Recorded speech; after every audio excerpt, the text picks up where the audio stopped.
کوئی کتنا بھی مانگے مگر اپنے گھر کی یہ 3 چیزیں کبھی کسی کو مت دیں، کیونکہ آپ کی چار دیواری کے اندر جو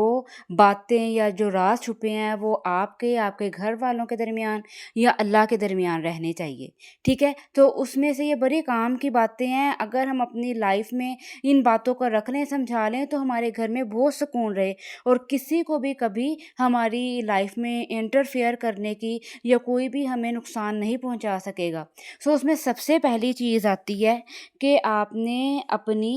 گھر کے راز کسی کو بھی نہیں بتانے، ٹھیک ہے؟ جو بھی آپ کے گھر میں راز ہیں، کوئی کنڈیشن آپ کے گھر میں کیسی جا رہی ہے اور آپس میں آپ لوگوں کے تعلق کیسے ہیں، آپ کی اولاد کے ساتھ، آپ کے پیرنٹس کے ساتھ، مطلب جو بھی آپ کے گھر کے راز ہیں، کوئی بھی آپ کے گھر میں آپ کی چار دیواری میں بات ہو جاتی ہے، کوئی بھی حالات پیش آ جاتے ہیں، آپ نے کسی کو بھی نہیں بتانا، کیونکہ یہ آپ پہ ڈیپینڈ کرتا ہے کہ آپ اپنے گھر کی باتوں کو جتنا راز رکھ لیں گے نا وہ اتنا ہی رہے گا، تو پھر کبھی بھی کوئی لوگ آپ کی لائف میں انٹرفیئر نہیں کریں گے۔ اور اگر آپ اپنے گھر کے حالات بتانے لگ جائیں گے، وہ کسی طرح کے بھی ہوں، اپنے راز بتانے آپ لگ جائیں گے نا، تو پھر وہ دوسروں کو موقع ملے گا کہ وہ آپ کو پریشان کریں گے، آپ کے تعلق اور رشتوں کو اور کمزور کریں گے۔ تو بہتر یہی ہے کہ اپنے گھر کے راز کسی کو نہ بتائے جائیں، اپنی چار دیواری میں رکھے جائیں، اور جب آپ اپنے گھر کے راز چار دیواری میں رکھتے ہیں نا تو وہ آپ کا گھر اندر اور باہر سے ہر طرح سے وہ مضبوط رہتا ہے۔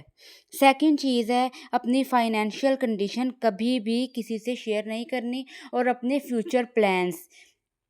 کہ آپ فیوچر میں کیا کرنا چاہتے ہیں، آپ نے کیا بزنس کرنا ہے، گھر بنانا ہے، آپ نے شادی کرنی ہے، یا آپ بیبی ہونے والا ہو گیا ہے یا پریگنینسی ہو گئی ہے، ٹھیک ہے؟ کسی سے بھی اپنے گھر کی کوئی بھی بات آپ نے شیئر ہی نہیں کرنے، فیوچر پلانس، ٹھیک ہے؟ یا کوئی بھی فائنینشیل کنڈیشن کہ آپ کے حالات بہت اچھے ہیں، کہ ہمارے پاس بہت پیسہ آ رہا ہے اور ہمارے کاروبار بہت اچھے چل رہے ہیں، یا آپ نے ہمارے فائنینشیل کنڈیشن کمزور ہو گئی ہے، نہیں، کسی قسم کی بھی کوئی بات کسی سے شیئر کرنے کی ضرورت ہی نہیں ہے۔ اور اگر ہم کسی کو اپنی فائنینشیل کنڈیشن ہماری اگر مضبوط ہے اب وہ بتاتے ہیں تو بھی نظر لگنے کا اور چوری کا ڈر ہوتا ہے، ٹھیک ہے؟ اور اس کے بعد اور اگر ہماری فائنینشیل کنڈیشن کسی کی ذرا ویک ہے تو پھر وہ آپ سے دور ہونے لگ جاتے ہیں، تو وہ کہتے ہیں کہ اس لیے ہی بتا رہے ہیں کہ ہم سے کچھ لینا چاہتے ہیں، جتنا ہم پردہ رکھیں گے نا اتنی ہی پردے میں ہماری عزت رہے گی۔ اور اس کے بعد تھرڈ چیز ہے اور سب سے ضروری، کہ اپنے احترام اور ذہنی سکون پر ہمیشہ بھروسہ رکھنا ہے۔ Trust, respect and mental peace, اپنے ذہنی سکون اور احترام پر ہمیشہ بھروسہ رکھنا ہے،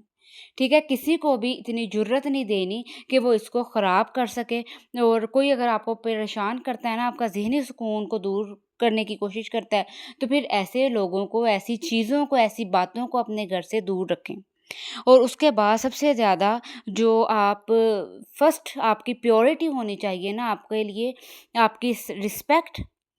ٹھیک ہے؟ آپ اگر رسپیکٹ دے رہے ہیں، آپ کو نہیں بدلے میں مل رہی نا، تو پھر نہیں، ان سے رک جائیں۔ آپ نے ذہنی سکون اور احترام کو بہت اہمیت دینی ہے،